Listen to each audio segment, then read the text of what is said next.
worked at NASA, probably 1997, 98. The guys in the photo lab, two of them were coming out of their office at the same time I was leaving my office, and I heard them laughing and saying they couldn't believe that people believed in the fake moon landings.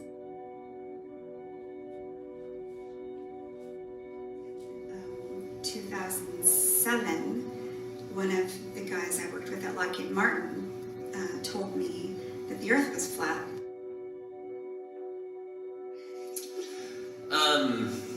So you have a Fort Worth connection. I do have a Fort Worth connection. And that is?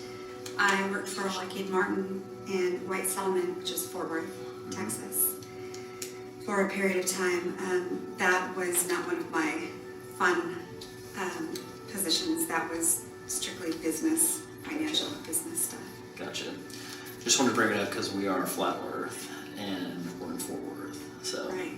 just want to make that connection. I did live in Fort Worth for 2 years. All right, that's enough in my book.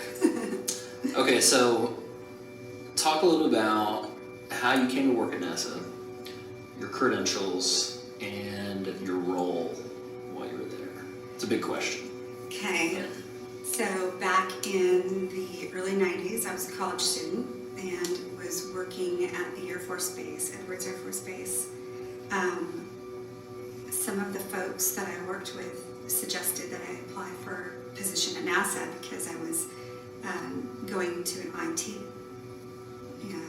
college degree.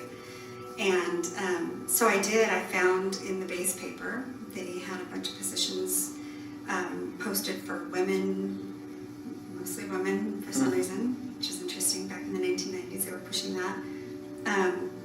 So I applied, and it was very simple. It wasn't like you do today. It was a very simple process. And so in 1996, I was hired on with a contractor for NASA. The contractor is called Woodside Summit Group, and they do various contracts, not just NASA. But I worked directly in a NASA facility called Dryden Flight Research Center, which is one of the main NASA facilities in the U.S. I worked there from 1996 until 2000. Credentials was basic, very basic. I had 2.5 years of college under my belt, and they were looking for people just out of school, so they liked that I had some college, and then they trained me on my position and then expanded from there. It was a lot of fun. I learned a ton in the 4 years I was there, IT stuff. So doing IT stuff like in charge of servers and Correct. things like that? I had 4 servers in my office. I had my own office, which was located right next to the photo lab, which was a unique place to be anyway.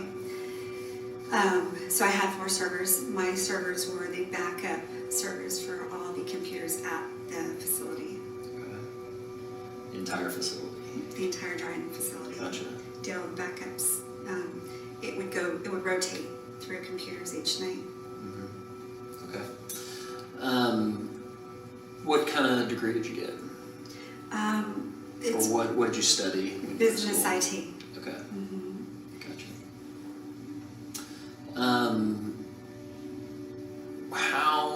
How did you come into Flat Earth? Because you weren't a Flat Earther when you worked at NASA. Correct. Right? So tell me about that journey. So it's actually, if you don't mind if I go back a little bit Please. further, when I worked at NASA, probably 1997, 98, the guys in the photo lab, 2 of them were coming out of their office at the same time I was leaving my office, and I heard them laughing and saying they couldn't believe that people believed in the fake moon landings. Now, obviously, I wasn't aware of any of this then. I had no idea, so I honestly just thought they were crazy. So I kind of brushed it off, and I didn't think about it again for many years. And then in 2007, one of the guys I worked with at Lockheed Martin told me that the Earth was flat, and I discarded the information because he didn't really give me a lot of detail. He was an engineer, very smart guy on the F-117, Wait, a smart guy that believed in a flat Earth? Very educated. Okay. Very educated and very Gotcha. smart, and aerospace background. Told me that the Earth was flat, and again, I discarded it because it was just nonsense at the time. So fast forward a couple of years, and in 2009, I woke up to pretty much everything. And it's a hard awakening when it's all in one, but Sure.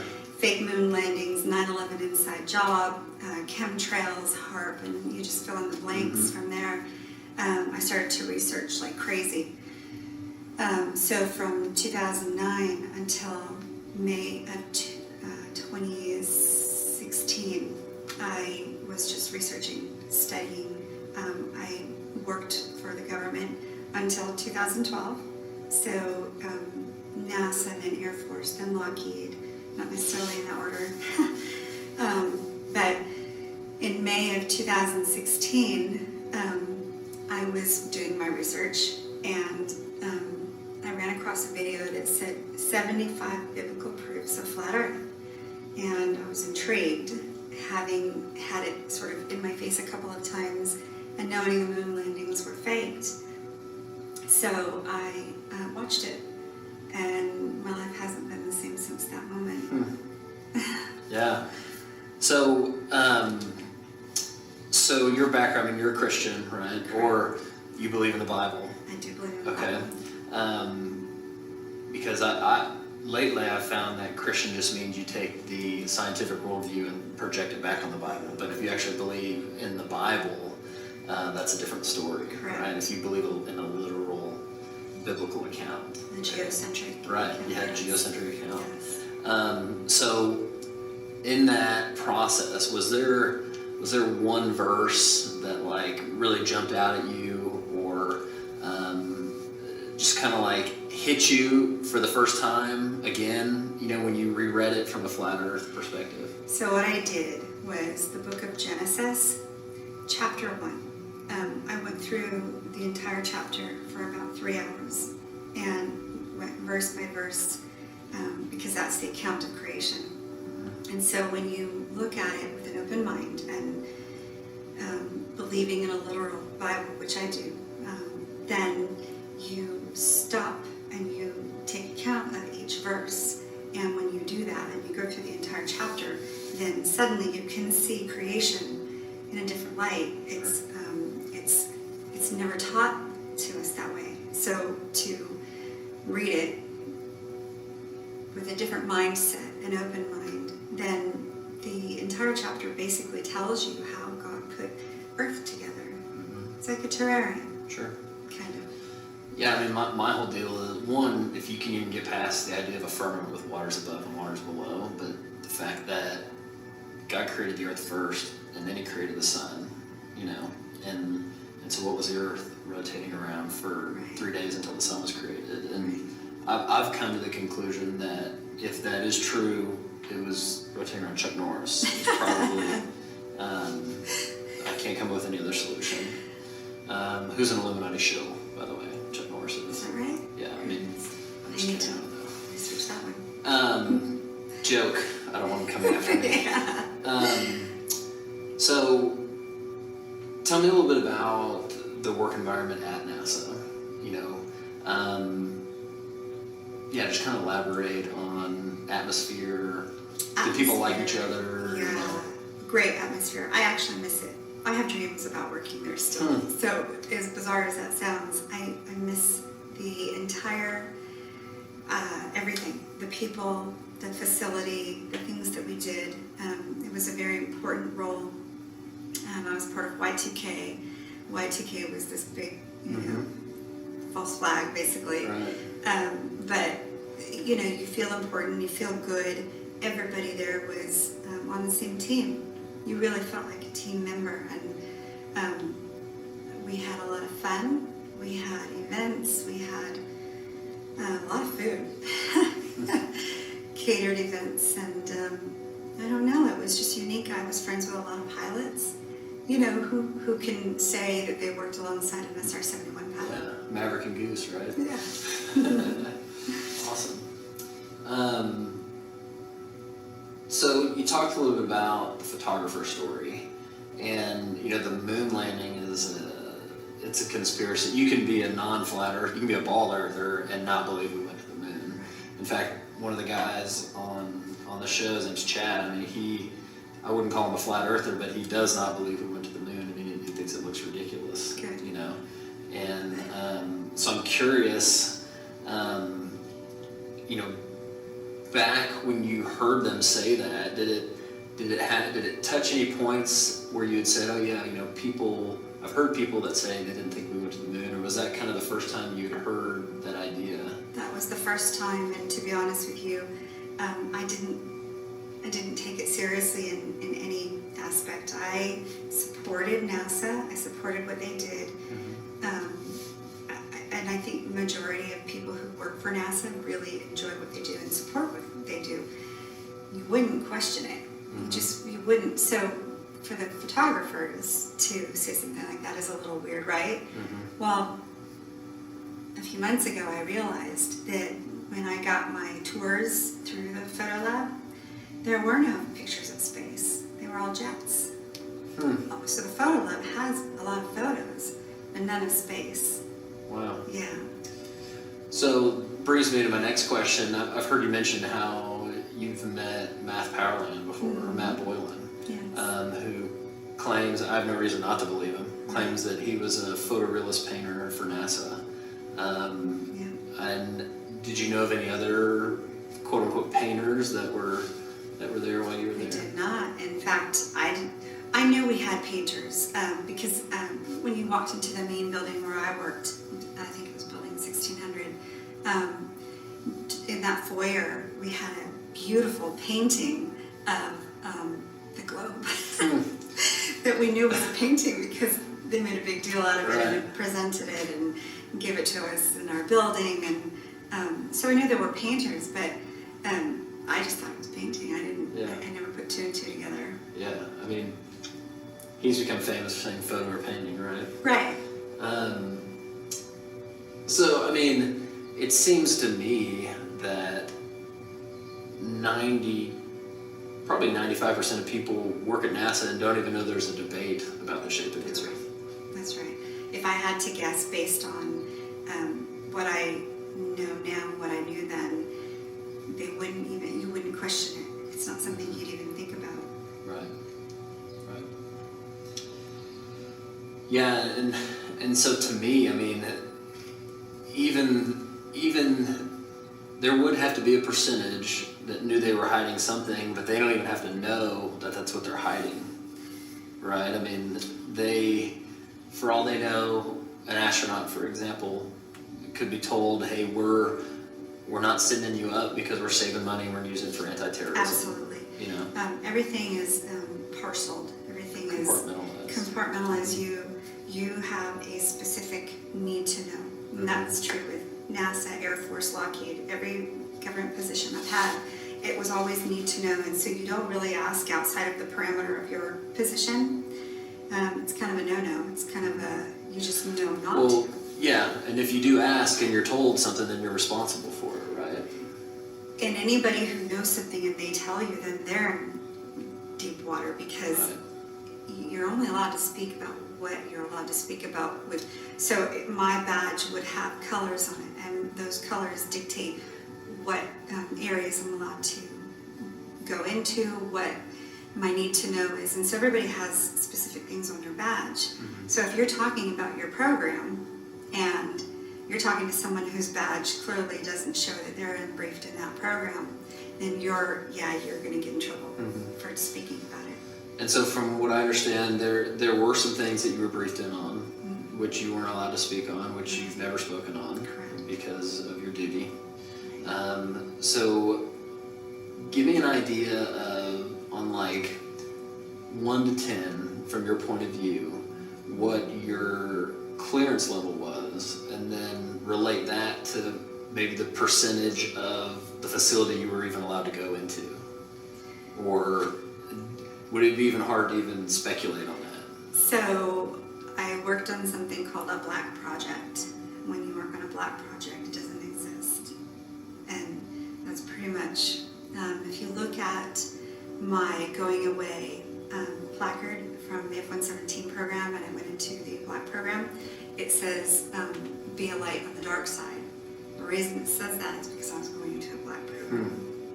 So, which begs the question, if a project doesn't exist, where does it get funding from? Same place, but it has a name that isn't its name. Right. It's hard to explain that. Sure, no, I get it. So my point would be, you know, if NASA is getting $50 million a day and they are not sending Right. rockets up or people up, then they've got extra money for quote unquote black projects. Correct. And yeah, so that's super interesting. Yes. Okay. Do you, knowing what you know now or knowing what you believe now, do you have any guilt associated with having worked there or anything like that? Or? No, I don't have guilt, but I do have a little bit of shame for our government in that I was a big patriot, very pro-American, very pro-Republican. You know, I was just a very, you know, pro-government, pro-Air Force. And not that I'm not still, because the people who work there, they're still good people. You know, they don't know. But I'm ashamed of the people who are at the top level who know this, and they don't have guilt. And they send stuff down the pipe to the people who, the regular everyday people, to do these jobs, and these jobs are pretty much creative jobs. In order to create this atmosphere, you have to have a budget office, you have to have an IT to support all the computers. What are they actually working on? Right. Yeah, no, we don't know. So no, I don't have guilt for my what I did. So my buddy Paul, who does a show with me, he was talking to a girl who works at NASA, and she works on tracking submarines, which sounds weird to me. So are you aware of that and or any other what I would call space-related programs that NASA works on? We didn't have a lot of space stuff at Edwards, at Dryden, because we were more related to the jets. That's why we were located at an Air Force facility that supported jet flight. I can tell you there's a lot of programs that are unusual, that they typically deal with flight, though. I have not heard of a submarine, although it could be a tracking thing that we're talking about. Yeah, maybe tracking. I mean, it sounded interesting to me. I mean, coming from the biblical mindset of the waters above, you know, we were wondering if they were trying to go under and up or something. Yeah, I think they are trying to test the waters, you know. There's, you've seen the video where they're trying to go through. Yeah. Yeah, that's phenomenal they're stuff. able to get through that. So, what would you tell a non-flat earther who's extremely skeptical? If it's possible for someone who used to work at NASA to believe in flat Earth, it's I would say it's possible for anybody. But what would your message be? I would say definitely keep your skepticism, because you have to be skeptical of everything, and I am still. But I would say keep an open mind at the same time, and just look into it. Give it some time. It's not going to happen in one day. And you can jokingly say just give it a day, but the truth is you need more than a day, and you need to be open-minded. And just because it's so taboo doesn't mean it's wrong. It is taboo, and I think there's a reason that it's become that way. I think it was purposeful.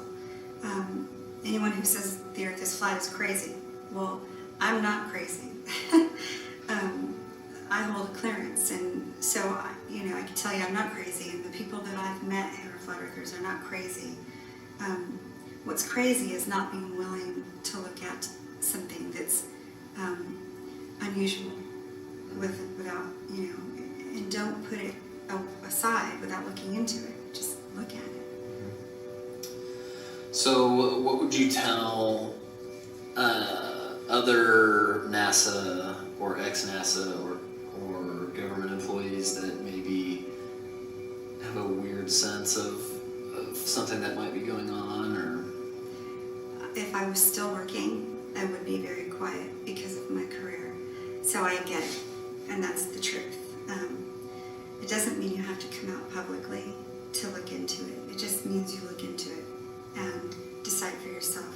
You can still quietly share this information with those that you know, the friends, family, your children, and say, you know, maybe there's another option here.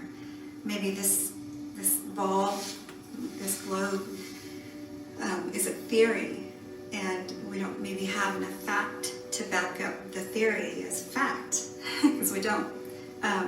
So I would say look into it quietly if it's more comfortable to do that, and then just share with those who are close and see what they say. Any passions besides flat Earth or biblical cosmology? Truth. I'm a truther. I basically code myself as a truther because I don't have it in me to lie that way. I don't like lies. I like truth. Why does truther have a negative connotation? I don't understand that. It's odd because we tell our kids not to lie. Yeah. Don't lie, you know. And then as adults, somehow it's okay. I'm not sure why that is, but I can't help myself. I have an addiction to information.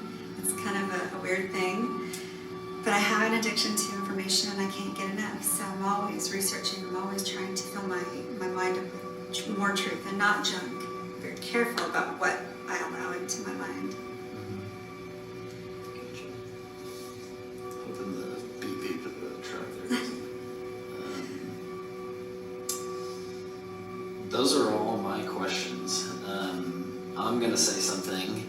Is there something else you want to touch on? Or think would be beneficial to touch on? I don't know. I just really, it's on my heart to share this. I prayed for wisdom, and this is kind of how this happened. Is I pray every day, and God is my Savior. God is my God, but Jesus is my Savior. And when I pray, I mean it, and God knows my heart. And I prayed for wisdom, and 3 days later, I found that video, and I don't think that's a coincidence. I believe that was His plan, and it's only opened my mind and to the truth of the spirit world more, not in a weird way. The spirit world is real. God is in the spirit world. We're not there. We're here on the earth that He created for us. So as a Christian, and that's probably the number one thing about who I am, is I belong to Jesus Christ. And not all flat earthers are Christians. I get that, and they don't have to be. But I can tell you that I'm more blessed in my walk, in my faith, than I ever was prior to understanding the geocentric model. Yeah. Same here. Yeah, amen. So, one of the things that is super important here that I think everybody needs to take from Cyndi's story is that you can work someplace and not necessarily be part of the overall lie, okay, if there's an overall lie, which I believe there is. And what I want you to do is take her story and apply it to your life. So me, I work, one of the things I do is I'm in commercial construction, and I do pricing and estimating for large construction jobs. But I don't swing a hammer, I don't lay tile. I sit at a computer and I plug numbers into a spreadsheet. And, you know, we're out of Fort Worth, but we build jobs in Austin and Houston, and there's jobs that I've worked on at the computer that are now built and, you know, people are living in that I've never gone down and seen, I've never touched. So, you know, maybe that's a conspiracy in my life that maybe we don't actually build buildings, but I do know that we have a team down there, and that supposedly those buildings were built and people are living in them now. And so I can see how 99% of people at NASA, probably 95 of those 99, don't even know that flat Earth is a debate. And the 99 are sincerely doing their job, the best that they can do, and serving their country. And I believe that's the case. And then I believe then there's the 1%, which in my opinion, 99% of that 1% may know that they are being deceptive or hiding something, but they may not know they're hiding the shape of the earth. They may be hiding the fact that maybe they're not going to space. Maybe they're faking that they're going to space in order to save money, so those funds can be used for black book operation type stuff or to fight anti-terror. I know that if someone came to me and said that I needed to fake being a construction worker so that they could use a salary to go fight terror in some country, that sounds like something I would sign up for. And so I can see how people can be deceptive, but do it in an honorable way. And so I think that of the 1%, 99% of the 1% are acting in that way. And then the last 1%, the 1% of the 1% would know what is going on. And so while it does seem like an insanely large conspiracy, I don't believe that it has to be. I think even the astronauts, for example, can be in on it, but not know what they're in on. And flat Earth just sounds ridiculous to them because there's no reason for them to doubt what their superiors are telling them. So combine that, I got a construction degree, but I didn't build one building while I was in school. It wasn't until I got out in the field and did an internship for 3 months where I literally learned more than I learned in 3 years of school. No offense to where I went, but that's just how it works. You learn how to do your job. And so people that have physics degrees, astronomy degrees, that's awesome, but they got their degree by regurgitating what their teacher or the books told them. And so, school teaches you what to think, not how to think. And when she talked about the lack of critical thinking in our world, it's a huge void. And so all we're trying to do with this is to get you to ask questions and don't be so attached to the ball because it's not yours. You didn't invent it, okay? There's no reason for you to cling to it like you created it. All we want is for you to question, because condemnation prior to investigation is ignorance, and we don't want you to be ignorant. And I'm not saying I have proof that it's not a ball. All I'm asking you is to look into it. So I want to thank Cyndi for coming on. We really appreciate it, and as always, thank you for